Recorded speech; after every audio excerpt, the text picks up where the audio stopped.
Hello, hello, hello, and welcome back to my channel. If you are new here, my name is Jazzy Nicole, and right here on YouTube, I do faith-based content.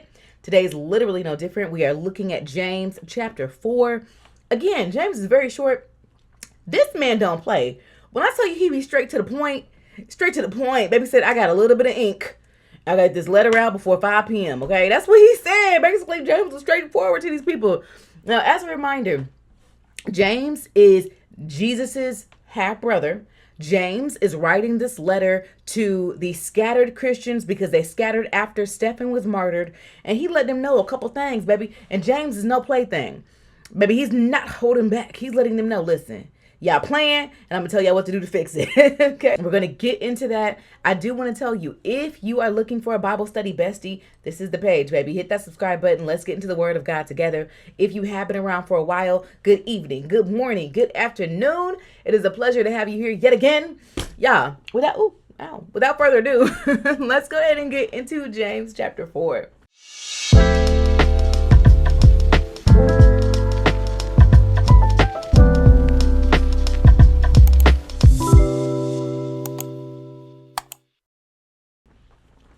All right, so y'all already know what we do. Before we read, we do want to invite God into our conversation. So, dear Heavenly Father, God, we thank you. We thank you so much for the opportunity for fellowship, for your word, your resources, your owner's manual, what you left behind for us so that we can navigate this world today. God, we are so grateful. God, we ask for your godly wisdom, for your insight and understanding as we read your word today, Lord God. Allow us to pick up what you want us to pick up. In Jesus' name we pray, amen. Let's get into it. My study Bible had a lot of commentary around this very short chapter. So I'm going to read you some of that throughout this. But let's go ahead and start. So with James chapter 4, he is saying, James is looking at what's happening in these churches. He's noticing that there's some quarreling, there's some back and forth. And he says, what is even causing it? What is even causing the fights amongst y'all? What y'all doing? Okay. He said, don't they come from evil desires at war within you? To me, that's saying that your desires inside of you are stirring up something that is causing tension inside of the church. These things are coming from you. So now I want you to look inside of yourself. We all have to take that opportunity for a heart posture check to look at what we are doing, how we are representing ourselves in the body of Christ, in our homes, in our workplace. We have to look at ourselves because sometimes those fights can come internally. He's like, listen, pull up a mirror, look at it right now. You tell me what's happening. Fix it. You hear me? That's what he said. Okay, listen. Verse number 2. He said, for number 1, he stopped playing with him. Number 1, he said, you want what you don't have. You're wanting things that you ain't got. Then he said, so you scheme and kill to try to get it. What is that? What is that? That's envy. Right? That's envy. We know that envy produces evil desires, right? That's a sin, right? Okay, so boom, he says, you are jealous for what others have, but you can't get it. So you fight and wage war to take it away from them. Yet you don't have what they want because you don't even ask God for it. Stop for a second. He's saying, listen, you could have access to it, but you ain't even talking to God about it. In fact, you'd rather steal, kill, destroy to get it. Who does that sound like? You see what I'm saying? That sounds like serpent behavior. And you have to look at yourself like, am I envious? Am I jealous? Jealousy will make us do some things that are outside of our character. And we have to be very mindful of that. So he says, listen, y'all ain't even trying to talk to God about what y'all need and what y'all desire and what y'all want. Y'all ain't even saying nothing to God. Y'all trying to take it over yourself and y'all messing up. Then he says in verse number 3, and even when you do ask, you don't get it because your motives are tacky. That's what he said. He said, you don't get it because your motives are all wrong. He said, you want it because you think it's going to give you pleasure. Selfishness. So to me, when we're looking at verses 1-4, he's talking about envy, jealousy, and selfishness. He's talking about the heart posture of us, right? He's saying, listen, number 1, are you even talking to God? First place. Are you even talking to him? Number 2, when you do talk to him and you asking him for things, what are your motives like? Are you asking it out of selfish motives? Is that what you're doing? Because that's not right either. Okay, so boom. Verse number 4, he said, you adulterers. Calling them out, baby. He said, you adulterers. Don't you realize that friendship of the world makes you an enemy of God? Goodness gracious. Friendship of the world will make you an enemy of God. We understand you can't please the world and God too. You're going to make somebody upset. You can't please the world and God too. Somebody going to be salty. Pick a side, stink. I'm going to try my best to keep picking God's. I might fall short for sure because I'm human. But my goal is to pick God's side every single time. Amen. Amen. Amen. He says, I say it again.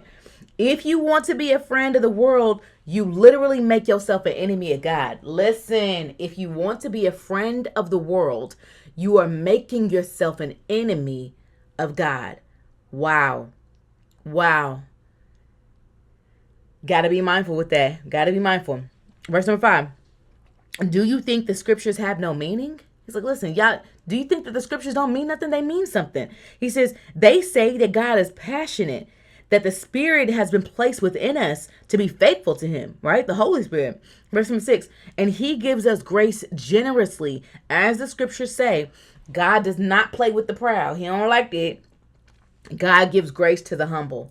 Are you being prideful or are you being humble? If you're being envious and jealous, you're being prideful, right? If you are seeking God and seeking his desires and seeking what he has for you in life, you're humbling yourself because you're understanding the need for God. Make sense? This is what I'm getting from it. You let me know. You let me know. The same thing? You getting the same thing? Okay, so boom, let's keep going. Verse number 7. So humble yourselves. He says, listen, check your heart. Check your posture. So humble yourselves before God. Resist the devil, and he's going to flee from you. Humble yourself. Realize your need for a savior. Resist the evil temptations that come to your mind and your thoughts. Resist that. Flee from them. Run from them. Those aren't from God. Control those thoughts. Then it says here, verse number 8, come close to God and God will come close to you. Baby, how many times do we hear people say, I just haven't heard God. He's been so silent. Right here in James chapter 4, verse 8, it says, come close to God. How do you come close to God, Jazz? You read your Bible. You pray honestly. You seek him wholeheartedly, right? You worship. You're coming close. You're leaning in. You're getting closer. Come close to God and he will come close to you. Wash your hands, you sinners. Repent, right? Wash your hands, you sinners. Repent. Repent for what you've done. Repentance, honestly repenting, honestly apologizing to God and asking him to clean you. This is what purifies your heart. For your loyalty is divided between God and the world, and that's not going to slide. So if you're noticing that your loyalty is divided, if you're noticing that you are trying to please the world and also trying to please God, you have divided loyalty, and you got to be mindful of that because that just don't fly. So at that point, we want to repent. We want to turn from that and we want to go back to God. There's going to be situations that you're going to make the world mad because God is calling you to do something. Number 1, sharing the word of God. Sharing the word of God. Sharing your testimony. Some people are going to be mad that you got something to say about how good God is. But who are you going to please? Okay. Noted. All right. Number 9. Let there be tears for what you have done. That means a deep level of grief for what you have done. Let there be tears. Right? Anytime there are tears that fall from our face, there's a level of pain that's attached to it. You want to be so pained that you hurt God, that you strayed away from him. You want that. Let there be tears. Let there be truth. Let there be realness. Okay? All right. So boom. Let there be sorrow and deep grief. I told you, deep grief. Let there be sadness instead of laughter. Gloom instead of joy. He's talking about your posture of your heart and your mind when you are going in to be purified, when you're going in to repent for the sins that you made. It is the posture check of your heart. It says, verse number 10, humble yourselves before God and he will lift you up in honor. Humble yourself. You have to be humbled. And let me say this. When someone apologizes to you for something they did, don't they come to you? It's more realistic if they come to you in a very humble manner. You're more willing to accept it if they come to you humbly, right? Come to a humble. Come to God humble. Verse number 11. Don't speak evil against each other, dear brothers and sisters. If you criticize and judge each other, then you are criticizing and judging God's law. Your job is to obey the law, not to judge whether or not it applies to you. He's saying, listen, y'all too busy pointing the finger. And to be honest, your only job right now is to obey the law that God gave you.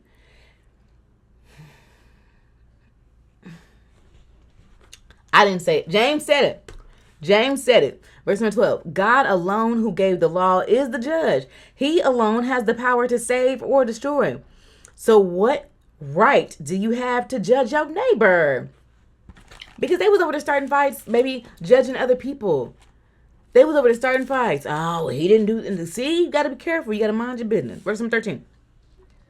Look here, who you say.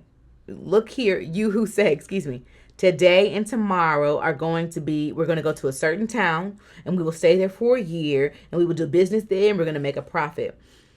He is talking about how we go into situations in a prideful manner and we start planning out how things are going to play.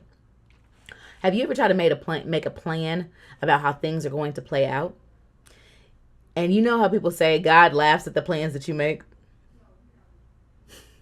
Just like that. Just like that. Instead, he says in verse number 14, how do you know what your life is going to be like tomorrow? How do you know what's going to happen tomorrow? And he said, your life is like the morning fog. It's here for a little while and then it's gone. Verse number 15. Instead, change your perspective. Instead, change the way that you even approach the thought of tomorrow and say, if the Lord wants us to, then we will live and do this or that.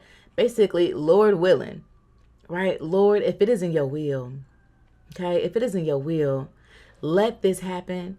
Allow this to happen. Give me the grace for this to happen. God, guide me if it is in your will. And what does that do? That takes the pressure off of us, number one, but it also takes the expectation off of us because we know we're humbled enough to understand that this life is temporary and our goal right now is to live for him, right? That is our goal.